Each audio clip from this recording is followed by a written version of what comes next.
Hello, नमस्कार, आदाब, सत श्री अकाल, गुड मॉर्निंग दोस्तों। जीएस वाले भैया आपका हार्दिक स्वागत एवं अभिनंदन करते हैं। तो दोस्तों, हम लोग यहाँ पर जीएस की फुल प्रिपरेशन कराते हैं जो किसी भी एग्जाम के लिए काफ़ी हेल्पफुल होती है। हेल्पफुल इसलिए होती है क्योंकि हम लोग पढ़ते हैं इसी तरीके से हैं। पहले थ्योरीज पढ़ते हैं, फिर एमसीक्यूज सॉल्व करते हैं, फिर वन लाइनर सॉल्व करते हैं। और जब इस तरीके से होलिस्टिक वे में पढ़ाई होती है तो वो एग्जाम में एग्जीक्यूट करने के लिए काफ़ी आसान हो जाता है। और अमूमन जो लोग तैयारी करते हैं वो इन सब चीज़ों को फॉलो बिल्कुल नहीं करते हैं, इसीलिए वो सिलेक्शन से काफ़ी समय तक दूर रहते हैं और उनको चीज़ें लॉन्ग टाइम तक याद भी नहीं। तो इस तरीके से पढ़ने से चीज़ें हमको लॉन्ग टाइम तक याद में बनी रहेंगी और हमारा सिलेक्शन के लिए प्रोसेस आसान हो जाएगा। तो दोस्तों, हम लोग भाग 11 तक बहुत अच्छे से कंप्लीट कर चुके थे। आज हम लोगों की भाग 12 की क्लास है। भाग 11 और भाग 12 दोनों केंद्र और राज्य के मध्य संबंधों से संबंधित है। इसलिए जब भाग 11 और भाग 12 दोनों कंप्लीट हो जाएगा तो 100 एमसीक्यूज दोनों भाग से संबंधित और 100 वन लाइनर दोनों भाग से संबंधित कराई जाएंगे दोस्तों। ठीक है, उसका पीडीएफ पूरा रेडी हो गया है। इस क्लास के बाद मतलब भाग 12 के समाप्ति के बाद भाग 11 और भाग 12 का क्वेश्चन आंसर एक साथ करा दिया जाएगा। तो दोस्तों, इसके पहले हम लोग भाग 11 पढ़ चुके थे। भाग 11 में जैसे हम लोग अनुच्छेद 245 से 255 तक उसके जो विधायी संबंध है भाग 11 में केंद्र और राज्य के संबंध में उसको पढ़ चुके थे। फिर 256 से लेकर के 263 तक प्रशासनिक संबंध पढ़ चुके थे, जिसमें कल की क्लास अनुच्छेद 262 के संबंध में अंतर्राज्यीय नदी जल विवाद के बारे में थी और अनुच्छेद 263 के संबंध में अंतर्राज्यीय परिषद के बारे में थी। तो उम्मीद है आप लोगों को ये सारी चीजें बहुत अच्छे से कंप्लीट हो गई होंगी, बहुत अच्छे से समझ में आ गया होगा। और अगर नहीं देखे होंगे क्लास, जाके जरूर देखिएगा, चीजें एक बार में क्लियर हो जाएंगी। अब 263 तक हो गया था। अब भाग 12 आता है वित्त संपत्तिवाद और संविदाएं। 263 तक कल तक पढ़ चुके थे। आज जो भाग 12 है वो अनुच्छेद 264 से लेकर के अनुच्छेद 300 का तक। ठीक है, 300 का के बारे में हम लोग सुने होंगे। 44वें संविधान संशोधन 1978 के द्वारा जोड़ा गया था ये। इसके बारे में भी डिटेल से आगे आने वाली क्लासेस में पढ़ेंगे। भाग 11 में 2 अध्याय थे, एक अध्याय 1 अध्याय 2। मतलब उसमें पहला अध्याय जो था वो विधायी संबंध था। विधायी संबंध था पहला, मतलब उसमें अनुच्छेद 245 से 255 तक। ठीक है, दूसरा अध्याय था उसमें मतलब दूसरा संबंध जो था वो प्रशासनिक संबंध था। प्रशासनिक संबंध में अनुच्छेद 256 से 263 तक था। ठीक है, अब विधायी संबंध हो गया, प्रशासनिक संबंध हो गया। अब आता है वित्तीय संबंध। ठीक है, ये वित्तीय संबंध हमको देखना है अनुच्छेद 264 से 293 तक दोस्तों। ठीक है, बहुत इंपॉर्टेंट क्लासेस हैं, एग्जाम में क्वेश्चन यहां से पूछा जाता है और आप लोगों के लिए बहुत ही हेल्पफुल क्लास होगा दोस्तों। ठीक, अब अनुच्छेद 265 में क्या कहा गया है, इंपॉर्टेंट अनुच्छेद देखेंगे। अनुच्छेद 265 में क्या कहा गया है कि विधि के प्राधिकार के बिना कोई भी कर नहीं लगाया जाएगा। इसका मतलब यह है कि बिना कानून के बनाए, संसद के द्वारा बिना कानून बनाए कोई भी प्रकार का कर किसी पर भी नहीं लगाया जाएगा। ठीक है, ये चीज हम लोग पहले जब मूल अधिकार पढ़ रहे थे तब पढ़ चुके थे। उसमें एक संवैधानिक अधिकार होता है। ठीक है, तो यहीं से ये संवैधानिक अधिकार उपजता है, हम लोगों के काम आता है।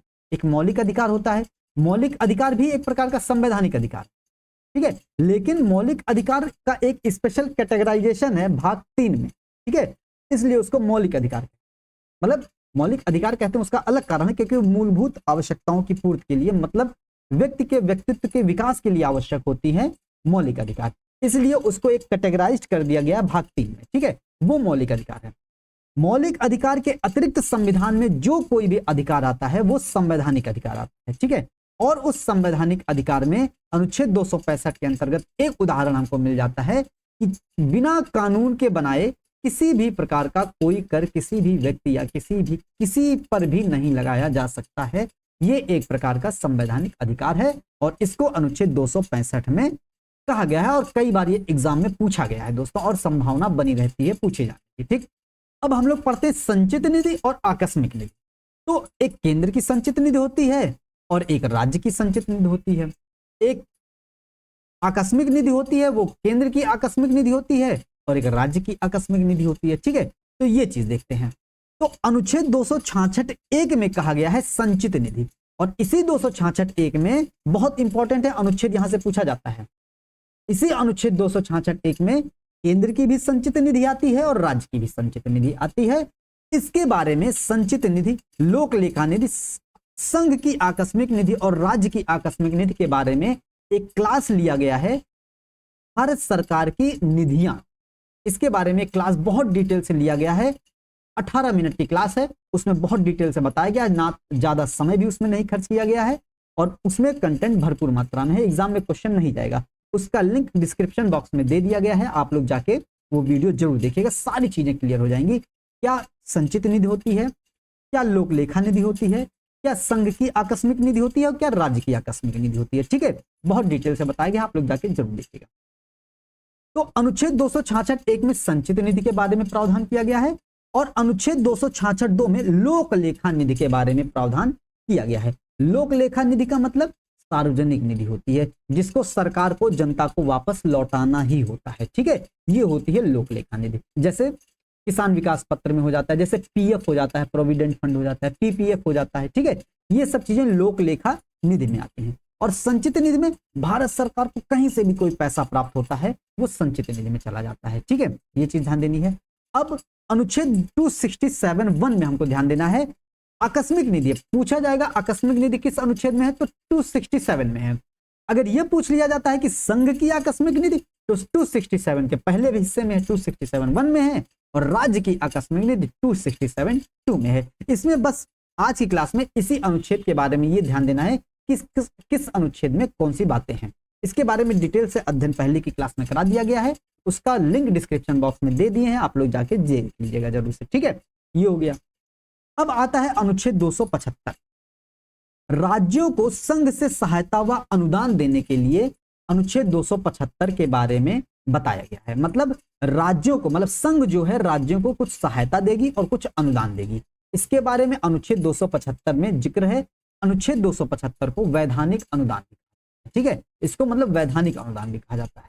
जैसे हम लोग अनुच्छेद 280 में वित्त आयोग के गठन के बाद पढ़ते हैं, उसमें कहा गया संचित निधि में संचित निधि से राज्यों को सहायता व अनुदान देने की बात की गई है। ठीक है, वो वित्त आयोग परामर्श करता है, ठीक है, संघ से कि राज्यों को सहायता व अनुदान दिया जाए। लेकिन 275 एक वैधानिक अनुदान की बात करता है। ठीक है, राज्यों को संघ से सहायता व अनुदान। तो ये अनुच्छेद इंपॉर्टेंट है, सभी अनुच्छेद नहीं बता रहे हैं, जो जो इंपॉर्टेंट है एग्जाम में पूछा जाता है वो आपको पता होना चाहिए और वही चीज बता रहे हैं। ठीक, अब आता है अनुच्छेद 279 में शुद्ध आय की गणना, सरकारों के शुद्ध आय की गणना, और इसका काम करता है नियंत्रक और महालेखा परीक्षक। जो वो आय बता देता है वही सरकार की शुद्ध आय मान ली जाती है। ठीक है, अब हमको ये देखना है कि शुद्ध आय में चीजें शामिल क्या क्या होती हैं। ठीक है, इसमें शामिल कारक क्या क्या होते हैं, फिर देखते हैं शुद्ध आय वाकई में होता क्या है। उन्हीं कारकों से मिलकर के बनेगा शुद्ध आय। तो शुद्ध आय क्या होता है, उसमें किन किन चीजों को शामिल किया जाता है। एक तो कुल एकत्रित राजस्व होता है, सरकार को जितना भी राजस्व प्राप्त होता है उसको शामिल किया जाता है आय की गणना में। और फिर संग्रह प्रक्रिया में होने वाला व्यय भी शामिल किया जाता है, क्योंकि शुद्ध आय निकालना है तो व्यय को घटाते हैं, लेकिन शामिल तो इसको भी किया जाता है उस प्रक्रिया में। तो एक तो कुल एकत्रित राजस्व हो गया, दूसरा संग्रह प्रक्रिया में जो खर्चा होता है उसको भी उसमें शामिल किया जाता है, और तीसरा राज्यों को सहायता व अनुदान। देखिए, संघ से राज्यों को सहायता व अनुदान, या जो अनुच्छेद 280 में बताया गया है संचित निधि में संचित निधि से राज्यों को सहायता व अनुदान, वो सारी चीजें इसमें जोड़ी जाती हैं। ठीक है, तो ये ध्यान देना है कि अनुच्छेद 279 के तहत शुद्ध आय की गणना की बात की गई है। शुद्ध आय की गणना में क्या क्या शामिल है, कुल एकत्रित राजस्व, और राजस्व को एकत्रित करने की जो संग्रह प्रक्रिया होती है उससे जो होने वाला व्यय है, उसमें जो खर्चा वर्चा होता है उसको भी, और राज्यों को जो सहायता और अनुदान होता है उसको भी शामिल किया जाता है। अब इन्हीं तीनों से मिलकर के शुद्ध आय की गणना की जाती है। अब इन तीनों को मिलाकर के एक फॉर्मूला बना दिया गया है कि शुद्ध आय क्या होती है, कुल एकत्रित राजस्व। एक तो कुल एकत्रित राजस्व जो है उसमें से क्या क्या घटाया जाएगा, यही दोनों घटा दिया जाएगा कि संग्रह प्रक्रिया में होने वाला व्यय जितना है, जो खर्चा हुआ है उसको घटा दिया जाएगा, और जो राज्यों को सहायता व अनुदान दिया गया है उसको घटा दिया जाएगा। जो बचता है वो शुद्ध आय हो जाता है, और यही होता है शुद्ध आय की गणना की प्रक्रिया दोस्तों। ठीक है, ये चीज ध्यान में रखनी है। तो हम लोग क्या क्या पढ़ चुके हैं। अनुच्छेद 265 में क्या है, विधि के प्राधिकार के बिना कोई भी कर नहीं लगाया जाएगा। रिवीजन कर लेते हैं। 266(1) में है संचित निधि, 266(2) में है लोक लेखा निधि, 267(1) में है संघ सरकार की आकस्मिक निधि, और 267(2) में है राज्य सरकार की आकस्मिक निधि दोस्तों। उसके बाद 275 में है राज्यों को संघ से सहायता व अनुदान। फिर 279 में है शुद्ध आय की गणना। अब हम लोग देखते हैं 279A, बहुत इंपॉर्टेंट है, जीएसटी काउंसिल के बारे में बात की गई है। ठीक है, मतलब जीएसटी परिषद जो हम लोग देखते हैं ना, 101वां संविधान संशोधन हुआ था जिसके तहत जीएसटी को शामिल किया गया था, उसके तहत जीएसटी परिषद को भी संवैधानिक दर्जा दिया गया है। ठीक है, ये चीज ध्यान में रखनी है। अब जीएसटी परिषद है, जीएसटी काउंसिल है, मतलब ये जीएसटी से संबंधित सभी प्रकार के निर्णय लेती है। तो जीएसटी से संबंधित सभी प्रकार के निर्णय कौन लेती है? जीएसटी परिषद लेती है, ना कि संसद लेती है। क्वेश्चन यहां से पूछा जा सकता है कि जीएसटी से संबंधित सभी निर्णय संसद लेती है, या केंद्र और राज्य सरकार मिलकर लेती है, या जीएसटी परिषद लेती है। तो आंसर क्या हो जाएगा? जीएसटी परिषद लेती है। बहुत इंपॉर्टेंट है, यहां से ये चीज हमको ध्यान में रखनी है। ठीक है दोस्तों। अब देखिए, जीएसटी परिषद हो गई है। 279A में जीएसटी परिषद एग्जाम में क्वेश्चन पूछा गया है और पूछा भी जाएगा दोस्तों। ठीक है, इंपॉर्टेंट है। अब जीएसटी परिषद है, काउंसिल है, तो उसमें कुछ सदस्य होंगे। तो हमको यह ध्यान देना है, सदस्यों की संख्या 33 है। बहुत रॉकेट साइंस नहीं, अभी बड़े आसानी से याद हो जाएगा। सदस्यों की संख्या कितनी है? 33 है। अब इस 33 में एक होते हैं भारत के वित्त मंत्री। इसके जो भारत के वित्त मंत्री होते हैं, ये इसके अध्यक्ष होते हैं। अब यहां से भी क्वेश्चन पूछा जा सकता है कि जो जीएसटी परिषद होती है उसके अध्यक्ष कौन होते हैं? भारत के वित्त मंत्री, भारत के प्रधानमंत्री, भारत के राष्ट्रपति, या लोकसभा के अध्यक्ष। और ये क्वेश्चन पूछा भी गया एग्जाम में। ठीक है, और पूछा भी जाएगा। ठीक, तो ये चीज हमको ध्यान में रखनी है। तो जीएसटी परिषद जो होती है, चूंकि वित्त से संबंधित मामला है ये, तो इसके जो अध्यक्ष होते हैं वो वित्त मंत्री होते हैं। ठीक है, और एक अध्यक्ष होता है तो उसके सदस्यों में एक अध्यक्ष आ जाता है। ठीक है, कुल 33 सदस्य होते हैं। अभी देख लेते हैं। अध्यक्ष एक होगा भारत का वित्त मंत्री, और एक उपाध्यक्ष होता है। उपाध्यक्ष कौन होता है? कोई किसी राजस्व विभाग का कोई राज्य मंत्री होता है। ठीक है, ये हो गया उपाध्यक्ष, राजस्व विभाग का राज्य मंत्री। एक अध्यक्ष, एक उपाध्यक्ष हो गया। अब देखिए, अब 31 अन्य सदस्य बचे। 31 और 2 33 होगा, तभी तो 33 होगा। तो 31 सदस्य कौन कौन से होते हैं? भारत में कितने राज्य हैं? 28 राज्य हैं। तो 28 राज्य के वित्त मंत्री जो होंगे, राज्य के वित्त मंत्री जो होंगे वो हो जाएंगे। तो यहां पर 28 राज्य के जो वित्त मंत्री होंगे वो हो जाएंगे। तो 28, 29, 30 हो गया। अब बचे यहां पर 3 सदस्य। अब 3 सदस्य कौन कौन से होंगे? एक दिल्ली के, एक पौंडीचेरी और एक जम्मू कश्मीर के भी सदस्य इसमें शामिल होते हैं। ठीक है, ये चीज हमको ध्यान में रखनी, मतलब 28 राज्य और दिल्ली, पौंडीचेरी, जम्मू कश्मीर में भी विधानसभा है, तो यहाँ के भी सदस्य उसमें शामिल होते हैं। ये चीज ध्यान में रखनी। यहाँ के भी जो राज्य के वित्त मंत्री होते हैं वो भी इसमें शामिल होते हैं। तो 3 ये हो गए। ठीक, तो कितने हो गए? 28, 3, 31, 32, 33 सदस्य कुल हो जाते हैं जीएसटी काउंसिल में। ठीक है, ये चीज ध्यान में रखनी है। तो जीएसटी काउंसिल में कितने सदस्य हो गए? 33 सदस्य। एक अध्यक्ष हो गए, एक उपाध्यक्ष हो गए, 28 राज्यों के वित्त मंत्री, और प्लस 3 जो केंद्र शासित प्रदेश है जिसमें विधानसभा है, दिल्ली, पौंडीचेरी और जम्मू कश्मीर, उसके भी वित्त मंत्री होते हैं। तो यहां से 33 सदस्य हम लोगों का कंप्लीट हो गया। इसमें कोई रॉकेट साइंस नहीं है, बस एक बार थोड़ा सा दिमाग लगाना है, हमेशा के लिए याद हो जाएगा। ठीक है, अब बहुत इंपॉर्टेंट चीज आ जाती है इसमें, मताधिकार। ठीक है, इसका जो इसमें जो निर्णय लिए जाते होंगे, चूंकि जीएसटी काउंसिल है, जीएसटी से संबंधित सभी प्रकार के निर्णय लेती है, तो निर्णय कैसे लेगी? तो निर्णय का मताधिकार भी होता है। अब यहां पर केंद्र के भी मंत्री शामिल हैं, केंद्र के भी सदस्य शामिल हैं, जैसे वित्त मंत्री हो गए। ठीक है, राजस्व विभाग का राज्य मंत्री हो गया, उपाध्यक्ष हो गए। ठीक है, अब राज्यों के वित्त मंत्री आ जाते हैं। तो इसमें मतलब केंद्र और राज्य दोनों के सदस्य शामिल होते हैं। ठीक है, ये चीज ध्यान देनी जीएसटी काउंसिल में। ठीक, अब इसमें निर्णय कैसे लिया जाता है, निर्णय का मताधिकार कितना होता है, ये चीज ध्यान रखनी है। तो इसमें केंद्र को जो मताधिकार प्राप्त होता है दोस्तों, वो 33% प्राप्त होता है, मतलब 1/3। और राज्यों को जो मताधिकार प्राप्त होता है वो 2/3, मतलब 66% प्राप्त होता है।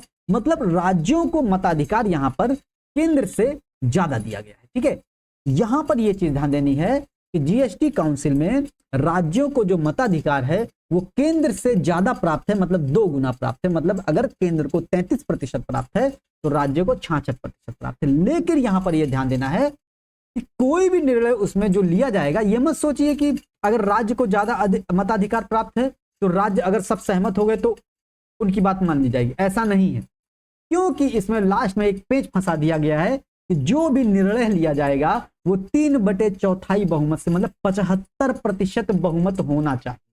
ठीक है, तब जाके कोई निर्णय मान्य होगा। अगर सभी के सभी राज्य मताधिकार 66% किसी बात पर सहमत हैं तो भी नहीं माना जाएगा, क्योंकि बहुमत 75% हो ही नहीं रहा है।